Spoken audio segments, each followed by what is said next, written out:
अभी हाल ही में सारस पक्षी काफी चर्चा में रहा है। लगभग 2 महीने से सारस और आरिफ की दोस्ती की खबर हर जगह छाई रही।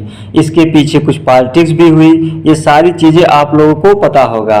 सारस पक्षी काफी चर्चा में रहा है, तो आने वाली एग्जाम में यहाँ से प्रश्न जरूर पूछे जाएंगे। इस वीडियो में मैं सारस पक्षी से रिलेटेड सारे प्रश्न को समझाने वाला हूँ, इसलिए वीडियो को पूरा देखिएगा।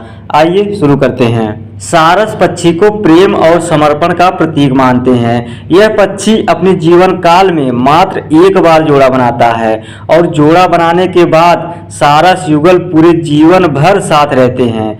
यदि किसी कारण से एक साथी की मृत्यु हो जाती है तो दूसरा बहुत सुस्त होकर खाना पीना बंद कर देता है, जिससे प्रायः उसकी भी मृत्यु हो जाती है।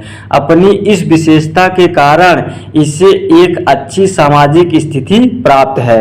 यह उल्लेखनीय है कि वाल्मीकि ने रामायण लिखने का आरंभ सारस पक्षी के वर्णन से ही किया था। प्रणयरत सारस पक्षी युगल में से एक की शिकारी द्वारा तीर से हत्या कर दी जाती है, तो दूसरा अपने साथी के वियोग में वहीं तड़पकर प्राण दे देता है। इस घटना से द्रवित होकर महर्षि उस शिकारी को श्राप देते हैं और वही पंक्तियां रामायण के प्रथम श्लोक के रूप में लिपिबद्ध होती हैं। सारस युगल को पवित्र और सौभाग्यदायक पक्षी के रूप में मान्यता मिली हुई है और इस पक्षी का वर्णन लोक कथाओं और लोक गीतों में मिलता रहता है। सारस पक्षी अंटार्कटिका और दक्षिण अमेरिका को छोड़कर हर महाद्वीप में पाए जाते हैं। यानी विश्व में 7 महाद्वीप हैं, अंटार्कटिका और दक्षिण अमेरिका को छोड़कर ये सारे महाद्वीप में पाए जाते हैं। सारस एक विशाल उड़ने वाला पक्षी है। सारस उत्तर प्रदेश का राजकीय पक्षी है। उत्तर प्रदेश का राजकीय पक्षी सारस है।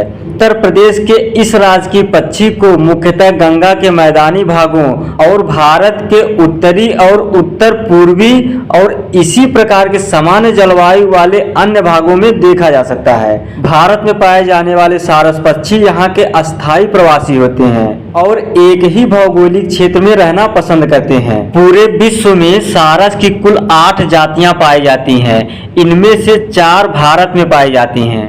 5वीं साइबेरियन क्रेन भारत में सन 2002 से ही विलुप्त हो गई है। भारत में सारस पक्षियों की कुल संख्या लगभग 8000 से 10000 तक है। वर्तमान काल में इस पक्षी के साथ दुखद बात जुड़ी हुई है। वैश्विक स्तर पर इसकी संख्या में काफी कमी देखी गई है, इसीलिए इसे संकटग्रस्त प्रजाति घोषित किया गया है। अर्थात वैश्विक स्तर पर इस पक्षी की संख्या में तेजी से कमी आ रही है और अगर इसकी सुरक्षा के समुचित उपाय नहीं किए गए तो यह प्रजाति विलुप्त हो सकती है। यहाँ यह उल्लेखनीय है कि मलेशिया, फिलीपींस और थाईलैंड में सारस पक्षी की यह जाति पूरी तरह से विलुप्त हो चुकी है। भारतवर्ष में भी कथित रूप से विकसित स्थानों में ये अधिकांश स्थानों पर सारस पक्षी विलुप्त प्राय हो चुके हैं। इसकी घटती संख्या के अनेक कारण हैं। खेती की कम होती भूमि, सिमटते जंगल, कीटनाशकों का अंधाधुंध प्रयोग और मानव की बढ़ती आबादी इसके मुख्य कारण है।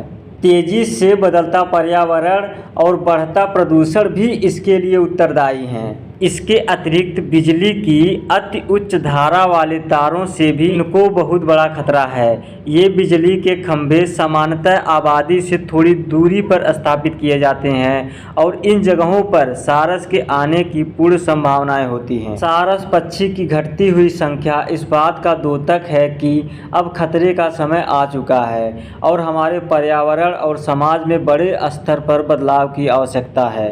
इनका औसत भार 7.3 किलोग्राम तक होता है। इनकी लंबाई 176 सेंटीमीटर तक हो सकती है। इनके पंखों का फैलाव 250 सेंटीमीटर तक होता है।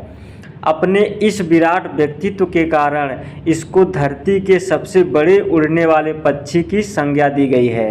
सारस कार्डेटा फाइलम का पक्षी है। सारस के बारे में सारे इंपॉर्टेंट फैक्ट आप लोग जान चुके हैं। वीडियो अच्छा लगा हो तो चैनल सब्सक्राइब जरूर कर लें। पूरा वीडियो देखने के लिए धन्यवाद।